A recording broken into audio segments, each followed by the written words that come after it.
Olá pessoal, tudo bem com vocês? Nesta nossa aula, vamos tratar aqui de um assunto bem bacana, onde ele nos fala sobre a interpolação geométrica. Bem, primeiramente nós temos que saber o que é interpolar.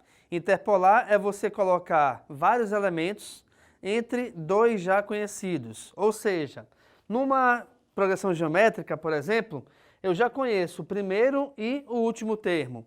E aí eu vou querer colocar uma certa quantidade entre eles. Porém, por exemplo, eu não posso colocar esses elementos da minha cabeça, eu não posso inventar. Por exemplo, aqui, eu tenho 2 e o último é o 162. De repente, eu posso querer colocar o 30, o 40 e o 50. Beleza, mas espera aí. Se eu colocar o 30, se eu colocar o 40 ou se eu colocar o 50, colocando esses valores que eu acabei de falar, vai tornar essa sequência uma progressão geométrica? Provavelmente não. Então nós temos que colocar esses elementos, nós temos que interpolá-los de maneira que essa sequência ela passe a ser uma progressão geométrica ou uma sequência geométrica. E para isso nós dependemos de quem? Nós dependemos da razão, pois de um elemento para o outro eu sempre vou aumentar ou diminuir os seus valores de acordo com a razão.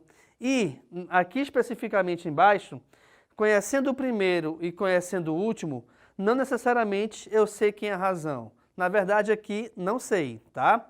Então o que acontece? Eu vou utilizar aqui um exemplo de uma situação para te mostrar como que funciona realmente essa interpolação geométrica. Então imaginemos a seguinte situação, eu tenho uma fábrica onde essa fábrica produz calçados. E aí, o que acontece? Num determinado período do ano, essa fábrica ela aumenta a sua produção proporcionalmente. Então vejamos, em janeiro ela produziu 100 calçados. Quando chegou em julho, ela já produziu 6.400 calçados. Vamos supor que por alguma ocasião do destino, eu perdi essa quantidade de fevereiro até junho. E de repente, eu, enquanto diretor da fábrica, eu quero saber quantos calçados foram produzidos em maio, por exemplo. Como é que a gente faz isso? Bem, se eu sei que foram produzidos 100 calçados em janeiro e 6.400 em julho, e essa produção ela foi aumentando proporcionalmente e gradativamente, eu vou trabalhar com a interpolação geométrica, onde, nessa situação, o primeiro termo é o 100 e o último termo é o 6.400.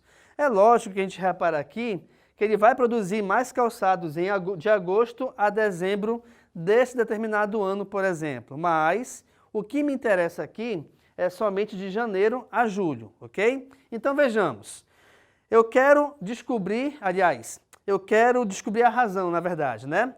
Eu tenho o sétimo termo, que é referente ao mês de julho, já que ele é o sétimo mês do ano em ordem, e eu tenho o primeiro termo, que é referente a janeiro.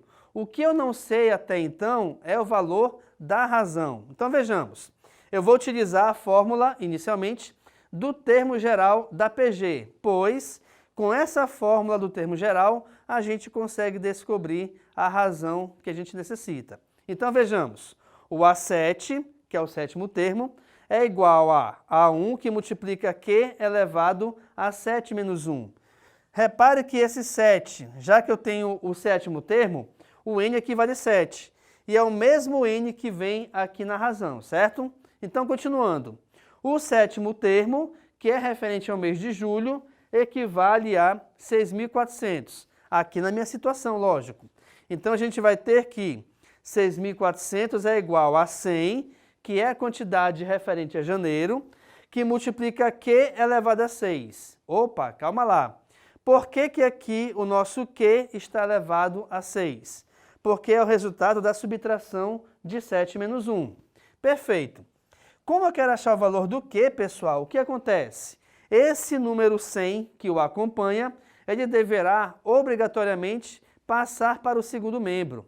Pois, se eu quero achar o valor do Q, eu devo deixar a letra sozinha em um dos membros da equação, seja o primeiro ou seja o segundo. Então, aqui nesse caso, esse 100 passará dividindo aqui os 6.400.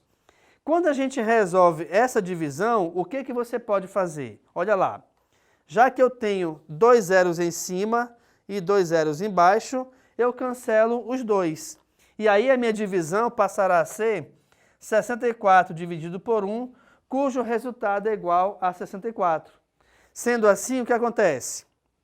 A nossa razão, Q, que está elevada à sexta potência, é igual a 64. Atenção, pessoal, toda vez que você tiver que descobrir numa equação o valor referente a qualquer variável ou a qualquer letra, e essa letra estiver elevada a algum expoente, esse expoente, obrigatoriamente, ele passará para o outro membro em forma de raiz. Mas qual raiz? A raiz referente ao seu expoente. O que isso quer dizer? Quer dizer que, se a minha razão aqui está elevada à sexta potência, então eu vou ter que determinar a raiz sexta de 64.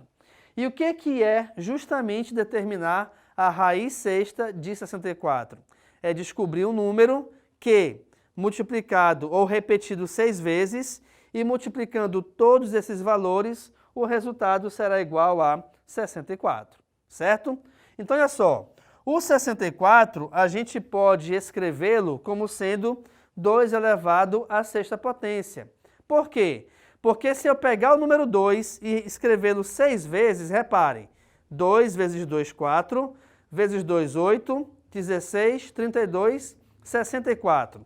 Então quer dizer que o 64 a gente pode substituí-lo pela potência de 2 elevado a 6. E aqui nesse caso entra a seguinte regra da raiz. Quando você tem a potência do valor que está aqui dentro, ou o expoente na verdade, né? O expoente do valor que está aqui dentro sendo igual ao índice da raiz, você pode e deve cancelá-los, e o resultado é justamente esse valor que é a nossa base dentro da raiz. Sendo assim, então, reparem que a raiz sexta de 2 elevado a 6 é igual a 2. Bem, esse valor 2 é justamente a nossa razão. E o que acontece? Devido ao fato de nós termos aqui uma interpolação geométrica e conhecendo a razão e o primeiro termo, para que a gente vá e consiga achar os próximos, eu tenho que pegar sempre o termo e multiplicá-lo por 2. Então vejamos. Aqui começou com 100 em janeiro. 100 vezes 2, o nosso resultado é igual a 200. 200 vezes 2, nós temos 400 aqui em março. 400 vezes 2, nós já temos agora 800. 800 vezes 2, o nosso resultado é 1.600. E 1.600 vezes 2, nós temos como resultado igual a 3.200. E esse valor vezes 2 é justamente os 6.400 que nós temos aqui em julho. Ou seja, reparem que, com a utilização da interpolação geométrica, nós conseguimos determinar a produção de calçados em cada um dos meses que eu havia perdido o resultado. Então a gente verifica que foram produzidos 200 calçados em fevereiro, 400 em março, 800 em abril, 1.600 em maio, que é o que eu queria descobrir inicialmente, 3.200 em junho e 6.400 em julho. Daí então você percebe a importância do conhecimento da interpolação geométrica para te auxiliar a resolver N situações do nosso cotidiano. Então, pessoal, nós aprendemos aqui nessa aula justamente sobre a interpolação geométrica, onde nós vimos que interpolar é colocarmos meios aritméticos ou geométricos, nesse caso, entre dois extremos já conhecidos. E também nós vimos uma situação do cotidiano, onde eu te mostrei sobre a produção de uma fábrica. E a resolução aqui dessa questão, onde, lembrando, que aqui nós temos o A2, que foi igual a 200, o A3 igual a 400, o A4 igual a 400, e assim, igual a 800, desculpa, e assim seguindo, pois o A2 equivale ao mês de fevereiro, o A3 equivale ao mês de março, o A4 equivale ao mês de abril e assim sucessivamente, ok? Então fique à vontade para tirar uma foto do quadro. Muito obrigado pela sua atenção e tchau!